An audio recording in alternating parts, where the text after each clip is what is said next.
নমস্কার, সুরমাবার্তায় আপনাদের স্বাগত জানাচ্ছি আমি মনীষা। দেখে নিচ্ছি আজকের সংবাদ শিরোনাম। শ্রীভূমিতে যৌন হেনস্থার অভিযোগে চাকরি থেকে নিলম্বিত স্বাস্থ্য বিভাগের জ্যেষ্ঠ সহায়ক শাহাবুদ্দিন। হাইলাকান্দি কংগ্রেস কার্যালয়ে তালা ঝুলালো বিক্ষুব্ধ কংগ্রেস কর্মীরা। আঞ্চলিক পঞ্চায়েতের দলীয় প্রার্থী তালিকা প্রকাশ শাসক দল বিজেপির। শ্রীভূমি সরকারি হাসপাতালে চূড়ান্ত অব্যবস্থা নিয়ে সরব বিজেপি শহর মণ্ডল কমিটি। শ্রীভূমিতে যৌন হেনস্থার অভিযোগে চাকরি থেকে নিলম্বন করা হলো স্বাস্থ্য বিভাগের জ্যেষ্ঠ সহায়ক শাহাবুদ্দিনকে। নিজ কার্যালয়ের মহিলা কর্মচারীকে যৌন উৎপীড়ন চালানোর অভিযোগ ছিল শাহাবুদ্দিনের বিরুদ্ধে। অভিযোগ দেওয়ার পরদিন থেকেই স্বাস্থ্য বিভাগ থেকে 2 মাসের ছুটি নিয়ে গুয়াহাটি আত্মগোপন করেছিলেন শাহাবুদ্দিন। শাহাবুদ্দিনের শাস্তির দাবিতে বহু আন্দোলন পর্যন্ত হয়েছিল শ্রীভূমি শহরে। অবশেষে গুয়াহাটি থেকে স্বাস্থ্য বিভাগের পরিচালক নিলম্বন করেন অভিযুক্ত শাহাবুদ্দিনকে। অতিরিক্ত যুগ্ম স্বাস্থ্য সঞ্চালক কার্যালয়ে কর্মরত শাহাবুদ্দিনের বিরুদ্ধে মহিলা কর্মচারীকে যৌন উৎপীড়নের অভিযোগ দেওয়ার পর গঠন করা হয়েছিল তদন্ত কমিটি। তদন্ত কমিটির রিপোর্টে অসন্তুষ্ট হয়ে গুয়াহাটি স্বাস্থ্য সঞ্চালকের কার্যালয়ে অভিযোগ দিয়েছিলেন ওই মহিলা কর্মচারী। গুয়াহাটি থেকে তদন্তকারী আধিকারিক শ্রীভূমি জেলায় উপস্থিত হয়ে ঘটনাটি নিয়ে তদন্ত চালান। তদন্তের পরিপ্রেক্ষিতে স্বাস্থ্য বিভাগ অবশেষে নিলম্বন করে অভিযুক্ত শাহাবুদ্দিনকে। হাইলাকান্দি কংগ্রেস কার্যালয়ে তালা ঝুলালো বিক্ষুব্ধ কংগ্রেসি কর্মীরা। হাইলাকান্দি কংগ্রেসের চরম অস্থিরতা, দলীয় কোন্দল, বিবাদ ও হাতাহাতি যেন প্রতিদিনের রুটিনে পরিণত হয়েছে। পঞ্চায়েত নির্বাচনের প্রাককালে অভ্যন্তরীণ দ্বন্দ্বে জর্জরিত হাইলাকান্দি জেলা কংগ্রেস। কংগ্রেস দলের সভা যেন এখন রণক্ষেত্রে পরিণত। গত 2 দিনে হাইলাকান্দি জেলা কংগ্রেস কার্যালয়ে মোট 4 বার হাতাহাতির ঘটনা ঘটেছে। বুধবার বিক্ষুব্ধ কংগ্রেস কর্মীরা প্রথমে জেলা কংগ্রেস সভাপতি শামসুদ্দিন বরলস্করকে দলীয় ভবন থেকে টেনে হিঁচড়ে বের করে আনেন এবং কংগ্রেস ভবনের মধ্যে তালা ঝোলান। পরে একাংশ কংগ্রেস কর্মী সভাপতি শামসুদ্দিন বরলস্করের বাসভবনেও হামলা চালায়। বর্তমানে অভিযোগ উঠেছে জেলা কংগ্রেস সভাপতি টাকার বিনিময়ে দলীয় টিকিট দিচ্ছেন। এই অভিযোগেই চরম ক্ষুব্ধ হয়ে উঠেছে কংগ্রেসের একাংশ কর্মীরা। সেবা দলের চেয়ারম্যান, পিএসসি কমিটির একজন সদস্য, আজকে যে মিটিং যেটা বসলো, যে এটা সিদ্ধান্ত কোনো কিছু হয়েছে না, কিছু ঘোষণা হয়েছে না, ও কারণে পিএসসি কমিটি দ্বারা আমরা মেম্বার আসলাম, এরা কোনো মাত, এরা কোনো প্রস্তাব কোনো গ্রাহ্য করা হয়েছে না। গতিকে আজকের মিটিং টোটালি ক্যান্সেল করা হয়েছে, কোনো সিদ্ধান্ত হয়েছে না। এবং এখন যদি দেখা যায় জেলা কংগ্রেস সভাপতি তেন গড় কোনো কিছু করেন, তাহলে এটার তীব্র বিরোধিতা করি। আর আমরা এবং আমরা জানি তান এক নেটওয়ার্ক এখানে আইয়া তাই কিছু মাল পয়সা করে লইছেন, এটা হ্যাঁ টিকেট লাগিয়া এরা আইয়া এখানে মিটিল বাঞ্চাল করার লাগিয়া এটা মিটিল হুলস্থল পরিস্থিতি সৃষ্টি করছে। গতিকে আমরা পিএসসি কমিটির যারা সদস্য সকল আছি, আমরা কোনো রেসপন্স না লইয়া মিটিংটা বাঞ্চাল করা হয়েছে। আর আমরা সিদ্ধান্ত, আমরা প্রস্তাব না লওয়ার কারণে মিটিংটা ক্যান্সেল করা হয়েছে। অলরেডি মিটিং হয়েছে না, টোটালি মিটিং রেসপন্স করা হয়েছে, মিটিং হয়েছে না। জানি না তাই কোন দিকে তান সাঙ্গবাঙ্গ লইয়া কংগ্রেস কোন দিকে গেছেন হাতা কুতা লইয়া। গতিকে আজকের মিটিং ক্যান্সেল করা হয়েছে, মিটিং কোনো সিদ্ধান্ত হয়েছে না। এবং আগামী দিনও আমরা চাই আর এটা হাইলাকান্দি জেলা কংগ্রেস সভাপতি তাই ব্যর্থ থাকার কারণে আমরা চাই আর এটা আসাম প্রদেশ কংগ্রেস কমিটি এটা সিদ্ধান্ত লোক এবং আমরা এটার পক্ষে আছি এবং জেলা কংগ্রেস সভাপতির বিরুদ্ধে আমরা মানে সিদ্ধান্ত লোক আসাম প্রদেশ কংগ্রেস কমিটির কাছে আমরা ওটাও দাবি জানাই। না, টোটালি মানি না। তান একটা কোম্পানি লইয়া তাই এটা বাঞ্চাল করিয়া পিএসসি কমিটির কোনো মেম্বার কোনো গুরুত্ব না দিয়া, কোনো প্রস্তাব না দিয়া, এবং আমরা ইনচার্জ অজিত সিং মহাশয় তাই নিজেও কইছেন এই মিটিং ক্যান্সেল করা হয়ে গেছে। ওদিকে আগামী দিনও আজকের দিনগুলোর ভিতরে আসাম প্রদেশ কংগ্রেস কমিটি এটা সিদ্ধান্ত লোক আমরাও দাবি জানাই। ধন্যবাদ।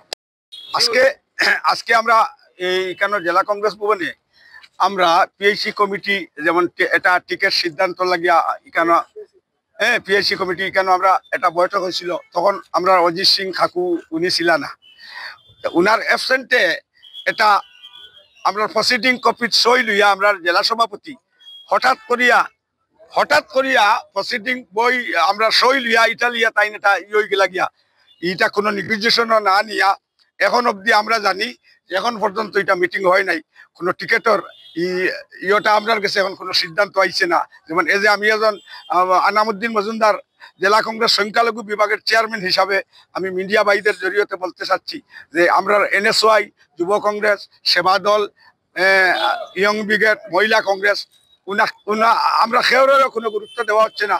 জেলা কংগ্রেস সভাপতি উনি তার নিজে নিজে এটা লেনদেনের মাধ্যমে আমরা জানি তো কোন জিপিত কিতা লেনদেন হয়েছে, কোন জেলা পরিষদ কত লাখ টাকা লেনদেন হয়েছে।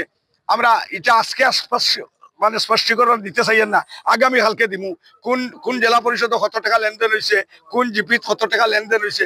টোটালি হাইলাকান্দি ডিস্ট্রিক্ট টোটালি একদম এটা জেলা সভাপতির আন্ডারে সব পয়সা কালেকশন হয়ে আইছে। হ্যাঁ, ইভেন এটা আমরা সব জানি। এখন অব্দি খুলিয়ান না, আগামী কালকে খুলমু। আমরা অজিত সিং আইসইন আইয়া তাইন কইছেন যে মিটিংটা হইছে না, এটা অসমাপ্ত রয়ে গেছে হিসাবে আমরা এখনো প্রত্যেক সেল ডিপার্টমেন্ট ওইস আমরা অপেক্ষায় আছি কোন ধরনের ডিসিশন লওয়া হয়, যেটা যদি সুন্দর মতো সুস্থভাবে হয় তত হইছে। আর যদি আমরা বাইরে রাখিয়ে যদি করা হয়, এটাও আমরা প্রেসার মাধ্যমে সব ক্লিয়ার করব। এই বলি আমি আমার বক্তব্য শেষ করলাম। ধন্যবাদ।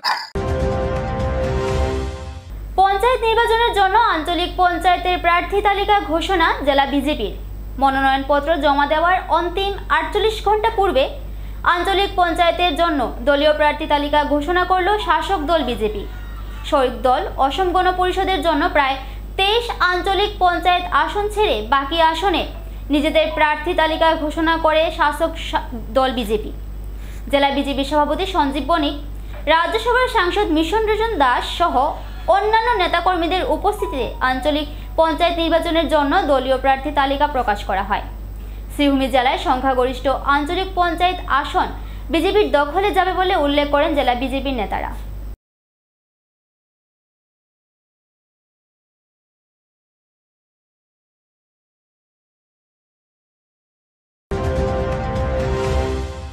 সরকারি হাসপাতালে চূড়ান্ত অবস্থা, ক্ষোভে ফেটে পড়লেন শাসক দলীয় নেতারা। শ্রীভূমি অসামরিক হাসপাতালের অব্যবস্থা দুদিন পর পর ধরা পড়ছে। হাসপাতালের চূড়ান্ত অবস্থায় নিয়ে এবার সরব হলেন বিজেপির শহর মণ্ডল সদস্যরা। বুধবার শহর মণ্ডল বিজেপির সভাপতি কিশোর দে সহ অন্যান্যরা হাসপাতাল সরজমিনে পরিদর্শন করেন। হাসপাতাল পরিদর্শনকালে জেলার একমাত্র উন্নত মানের হাসপাতালের চরম অব্যবস্থা শাসক দল নেতাদের চোখে পড়ে। বিজেপি নেতা কিশোর দে জানান, মুখ্যমন্ত্রী হিমন্ত বিশ্ব শর্মা রাজ্যের স্বাস্থ্য ব্যবস্থা উন্নতির জন্য দিনরাত পরিশ্রম করে যাচ্ছেন, কিন্তু শ্রীভূমি জেলার সদর হাসপাতালে সাধারণ জনগণকে নানান সময় নানান হয়রানির শিকার হতে হচ্ছে। বুধবার হাসপাতাল পরিদর্শনের সময় সরকারি হাসপাতালের চূড়ান্ত অব্যবস্থার দৃশ্য তাদের চোখে পড়ে। রোগীরা নিয়মমতো ওষুধ পাচ্ছেন না, অথচ সরকার থেকে ওষুধের সাপ্লাই দিয়ে দেওয়া হচ্ছে। নবাগত শিশুদের মাতৃ সমাহার স্যাম্পলেও অনেক বেমিল পান তারা। হাসপাতালের রোগীদের জন্য বরাদ্দ করা খাদ্যের তালিকা অনুযায়ী খাদ্য পরিবেশিত হচ্ছে না বলেও অভিযোগ করেন বিজেপি নেতারা। হাসপাতালের ভিতরে অমৃত ফার্মেসি বন্ধ নিয়েও প্রশ্ন তুলেন বিজেপি মণ্ডল সভাপতি। হাসপাতালে অক্সিজেন প্ল্যান্ট থাকা সত্ত্বেও বাইরে থেকে কেন অক্সিজেন আমদানি করতে হচ্ছে তা নিয়েও প্রশ্ন তোলেন। এমনকি সরকারি হাসপাতালের ভেতরে থাকা আইসিইউর অবস্থা সবচেয়ে বেহাল। আইসিইউর ভেতরে এসি, ফ্যান সবকিছুই বন্ধ। বিজেপি নেতারা হাসপাতাল পরিদর্শনকালে হাসপাতাল সুপারিনটেন্ডেন্ট ব্যক্তিগত কাজে হাসপাতালে অনুপস্থিত থাকলে সেই সময়ে দায়িত্বপ্রাপ্ত যিনি ছিলেন তিনি বিজেপি নেতাদের কোনো প্রশ্নের সদুত্তর দিতে পারেননি। বিজেপি শহর মণ্ডল সভাপতি জানান, রাজ্য ও কেন্দ্র সরকার দিনরাত স্বাস্থ্য ব্যবস্থা উন্নয়নের জন্য কাজ করলেও হাসপাতাল কর্তৃপক্ষের ভুলে জনগণ পরিষেবা থেকে ব্যাহত হচ্ছেন। তারা তা কোনোদিন বরদাস্ত করবেন না বলে হুঙ্কার প্রদান করে। এ নিয়ে ঊর্ধ্বতন কর্তৃপক্ষ সহ জেলার বিধায়ক, মন্ত্রী ও অভিভাবক মন্ত্রীর দৃষ্টি গোচর করা হবে বলেও জানান তারা। ভারতীয় জনতা পার্টি শ্রীভূমি শহর মণ্ডলের পক্ষ থেকে শহর মণ্ডল বিজেপির এক প্রতিনিধি দল শ্রীভূমির সরকারি হাসপাতালে এসেছিলাম। মূলত সুপারিনটেন্ডেন্টের সঙ্গে এই হাসপাতালের বিভিন্ন জ্বলন্ত সমস্যা নিয়ে আলাপ আলোচনা করার জন্য, কিন্তু দুর্ভাগ্যবশত সুপারিনটেন্ডেন্ট মহোদয়ের সঙ্গে আমাদের সাক্ষাৎ হয়নি। উনি ওনার ব্যক্তিগত কাজে কার্যালয়ের বাইরে ছিলেন। সেই অবস্থায় ওনার অনুপস্থিতিতে দায়িত্বপ্রাপ্ত যিনি ছিলেন সেই আধিকারিকের সঙ্গে আমরা দীর্ঘক্ষণ আলাপ আলোচনা করি বর্তমান সরকারি হাসপাতাল নিয়ে। একটি কথা বলে রাখা ভালো, ভারতের আসামের মাননীয় যশস্বী মুখ্যমন্ত্রী ডক্টর হিমন্ত বিশ্ব শর্মা দিনরাত অক্লান্ত পরিশ্রম করে যাচ্ছেন এ রাজ্যের স্বাস্থ্য বিভাগ এবং শিক্ষা বিভাগকে উন্নয়ন করার জন্য। সমাজের যারা পিছপড়া মানুষ আছে, সাধারণ মানুষ আছে, গরিব মানুষ আছে, ওনারা যাতে স্বাস্থ্য পরিষেবা পান এই জন্য ওনারা অক্লান্ত পরিশ্রম করছেন। আর ওনার দেখানো পথ অনুসরণ করে আমার জেলার যারা আমার দলের বিধায়ক সাংসদ আছেন, মাননীয় মন্ত্রী মহোদয় আছেন, আমার অভিভাবক মন্ত্রী আছেন, ওনারাও সাধারণ মানুষের জন্য কাজ করে যাচ্ছেন। আর এই জায়গায় অত্যন্ত পরিতাপের সঙ্গে বলতে হচ্ছে এই সরকারি হাসপাতালে অনেক ভুল ত্রুটি আমাদের চোখে ধরা পড়েছে। সবার প্রথমে হাসপাতালে যে ঔষধ পরিষেবা করা হয়, সাধারণ মানুষকে দেওয়া হয়, সেই ঔষধ আনতে গেলে 4টা ওষুধ দিলে 2টা ওষুধ পাওয়া যায়, 2টা পাওয়া যায় না। কেন পাওয়া যায় না, কিসের জন্য পাওয়া যায় না? সরকার প্রতিনিয়তই সাপ্লাই দিয়ে আসছে, তারপরও কেন পাওয়া যায় না এই নিয়ে আমরা আলাপ আলোচনা করি। পরবর্তীতে নবাগত শিশুর জন্ম হওয়ার পর একটা সমাহার স্যাম্পল দেওয়া হয়ে থাকে। সেই সমাহার স্যাম্পলগুলো প্রত্যেক নবপ্রজন্ম হওয়ার পরে সেই মহিলা পান কি পান না সেইগুলো আমরা একটু তদন্ত করে দেখেছি। আমাদের মহিলা যারা কার্যকর্তারা আছেন ওনারা সেই সমস্ত পেশেন্টের সঙ্গে আলাপ আলোচনা করেছেন। খাদ্যের তালিকা আমরা চেয়েছিলাম, খাদ্যের তালিকা চাওয়ার অনেকক্ষণ পর, দীর্ঘক্ষণ পর আমাদেরকে খাদ্যের তালিকা দেওয়া হলো। কিন্তু যখন আমরা সরজমিনে গিয়ে দেখলাম খাদ্যের তালিকা এবং আজকের যে খাদ্য তৈরি করা হয়েছে তার মধ্যেও আকাশ পাতাল ফারাক আমরা দেখতে পেয়েছি। যে খাদ্য আজকে দেওয়ার কথা সেটা আজকে দেওয়া হচ্ছে না, বা খাদ্যের মানগত গুণও অত্যন্ত নিম্নমানের ছিল। একটা অন্ধকার রুমের মধ্যে সেই জিনিসগুলো পরিবেশন যে জায়গা থেকে করা হয় সেই জায়গার অবস্থা এইরকম ছিল। তারপরে অক্সিজেনের কথাও বলা হয়েছে, অক্সিজেনের প্ল্যান্ট থাকা সত্ত্বেও অক্সিজেন বাইরে থেকে সাপ্লাই নিতে হয়, কেন নিতে হয়? তারপরে আছে অমৃত ফার্মেসি যেটা আছে সরকার সাধারণ মানুষের জন্য দিয়েছে, গরিব মানুষের জন্য সেই অমৃত ফার্মেসি কিসের কারণে, কিসের ভিত্তিতে বন্ধ আছে সেইটার কারণ আমরা জানতে চেয়েছিলাম। কোনো সদুত্তর আমরা পাইনি যারা ছিলেন তাদের কাছ থেকে। এবং সর্বোপরি মানুষ যখন নিজের প্রাণ বাঁচানোর জন্য আইসিইউতে গিয়ে অ্যাডমিশন নেয়, সেই আইসিইউতে আমরা যখন গেলাম তখন সেই আইসিইউতে প্রবেশ করার পর দেখতে পেলাম যে সত্যিকার অর্থে এটা আইসিইউ না একটা মুরগির ফার্ম সেটা আমরা বুঝতে পারিনি। সেই আইসিইউর মধ্যে কোনো ধরনের এসির ব্যবস্থা নেই, কোনো ধরনের ফ্যানের ব্যবস্থা নেই। আইসিইউর বাইরের অবস্থা বরঞ্চ আইসিইউ থেকে অনেক ভালো। আইসিইউর দায়িত্বে যিনি আছেন যে ডক্টর ভট্টাচার্য আছেন, ওনার কথা মতো উনি চেষ্টা করে যাচ্ছেন, কিন্তু সব কিছু সুপারিনটেন্ডেন্টের দায়িত্ব। উনি বাকিদের কাছ থেকে সাহায্য সহযোগিতা পাচ্ছেন না, তার জন্য ওনারও কিছু করার নেই। ওনাকে কর্তব্যরত অবস্থায় পাইনি। আমরা টেলিফোনের মাধ্যমে যোগাযোগ করতে যখন যাই উনি বলেছেন উনি সুগারের পেশেন্ট, তার জন্য উনি এই মুহূর্তে অনুপস্থিত। এই হচ্ছে বর্তমান, একদম সংক্ষিপ্তভাবে আপনাদের কাছে তুলে ধরলাম, এই হচ্ছে বর্তমান আইসিইউর অবস্থা, বর্তমান এই সরকারি হাসপাতালের অবস্থা। মুদ্রা কথা হচ্ছে গিয়ে সরকার দিনরাত পরিশ্রম করে যাচ্ছে, কেন্দ্র সরকার এবং রাজ্য সরকার জাতি ধর্ম বর্ণ নির্বিশেষে সকলের জন্য কাজ করে যাচ্ছে। আর সেই জায়গায় যদি হাসপাতাল কর্তৃপক্ষ মানুষের জীবন নিয়ে, অসুস্থ মানুষের জীবন নিয়ে যদি ছিনিমিনি খেলা করে থাকেন তা ভারতীয় জনতা পার্টি বরদাস্ত করবে না, যতই আমরা শাসক দলের কার্যকর্তা হই না কেন। এই বিষয় নিয়ে আমরা ঊর্ধ্বতন কর্তৃপক্ষ, আমরা স্থানীয় মন্ত্রী, আমাদের অভিভাবক মন্ত্রী থেকে শুরু করে এই বিভাগীয় মন্ত্রীর সঙ্গে আমরা যত তাড়াতাড়ি সম্ভব আমরা যোগাযোগ করব এবং আমরা এই চেষ্টা চালিয়ে যাব যাতে এই হাসপাতালের মান খুব তাড়াতাড়ি উন্নত হতে পারে। এবারে নিয়ে ছোট্ট একটা বিজ্ঞাপন বিরতির সঙ্গে থাকুন। বাইক ক্রয় করবেন আর চিন্তা নেই, ইস্টার্ন অটোমোবাইলস নিয়ে এসেছে বিহু ধামাকা অফার। প্রত্যেকটি বাজাজ বাইক ক্রয়ের সাথে সাথে পেয়ে যাচ্ছেন নগদ ছাড় সহ নিশ্চিত উপহার সামগ্রী। পালসার 125 বাইক ক্রয়ে পেয়ে যাবেন নগদ 2000 টাকা ছাড়। পালসার N150 ও পালসার 150 বাইক ক্রয়ে পেয়ে যাবেন নগদ 3000 টাকা ছাড়। এছাড়াও 7টি ফ্রি সার্ভিসিং, 5 লিটার পেট্রোল, বাইকের রেইন কভার ও 2টি হেলমেটের পাশাপাশি রয়েছে আরও নিশ্চিত উপহার। এই বিশেষ অফার চলবে 11 এপ্রিল থেকে 14 এপ্রিল পর্যন্ত। তাই আর দেরি না করে এই অফারের সুবিধা লাভ করতে ছুটে আসুন কানেশাইল স্থিত ইস্টার্ন অটোমোবাইলসে। আমাদের ঠিকানা ইস্টার্ন অটোমোবাইলস, কানেশাইল। যোগাযোগ নাম্বার 9435076632, 8876091091, 8876891904।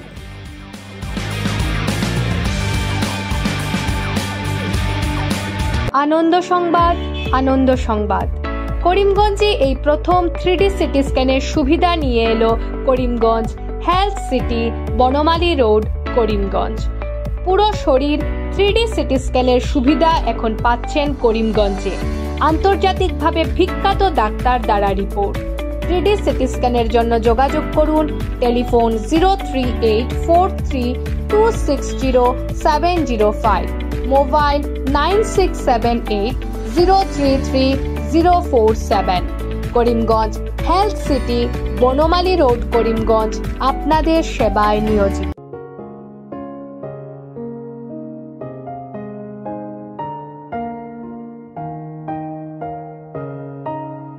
চিকিৎসা সেবায় নতুনত্ব নিয়ে হাজির নিউ লাইফলাইন হাসপাতাল। অত্যাধুনিক প্রযুক্তিতে এখানে pinhole surgery, gallbladder, appendix surgery করা হয়। শিলচর মেডিকেল কলেজের সার্জারি বিভাগের অতিরিক্ত প্রফেসর ডক্টর RC শ্যাম সার্জারিগুলি করবেন। তাছাড়া তিনি প্রতি শনিবার বিকেল 3টে থেকে OPD-তে রোগী দেখবেন। রয়েছেন শিশুরোগ বিশেষজ্ঞ ডাক্তার গুলজার হোসেনও।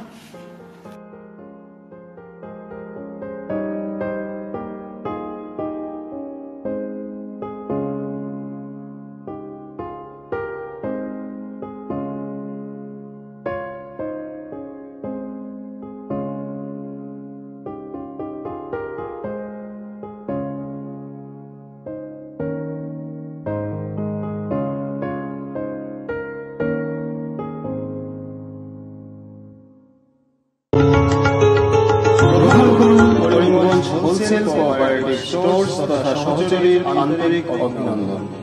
করিমগঞ্জ হোলসেল কোঅপারেটিভ স্টোর্সের নিয়ন্ত্রণাধীন স্টেশন রোডস্থ বিভাগীয় বিপণী সহযোগী নতুন উদ্যোগে সমৃদ্ধ হয়ে জনগণের সেবায় এগিয়ে এসেছে।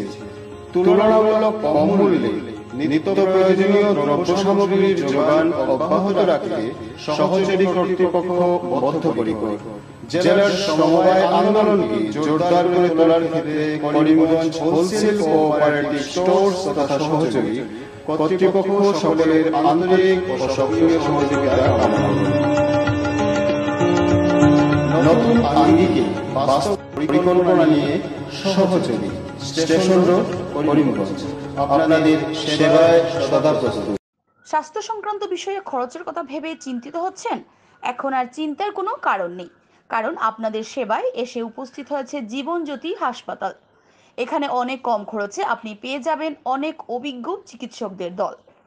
Child specialist, cardiologist, urologist, gynaecologist, skin specialist, orthopaedics, neurologist, এছাড়াও নর্মাল ডেলিভারি, সার্জিয়ান ডেলিভারি, সব রকমের ortho surgery, advance laparoscope surgery, knee replacement, spine surgery, সব রকমের ইউরো সার্জারির সুবিধা ছাড়াও অপারেশন থিয়েটার, 24 ঘন্টা emergency ward, ICU labour room, medical specialist, general ward, laboratory, hospital dispensary, গাড়ি পার্কিংয়ের স্থান ছাড়াও নানান প্রকার সুযোগ সুবিধা অনেক কম খরচে লাভ করতে পারবেন জীবনজ্যোতি হাসপাতালে। তাই আর দেরি না করে আজই চলে আসুন। যোগাযোগের নম্বর 7637062954, 8638048459। আমাদের ঠিকানা নীলামবাজার, গান্ধী জিপি, দুর্গানগর রোড, আসাম 788722।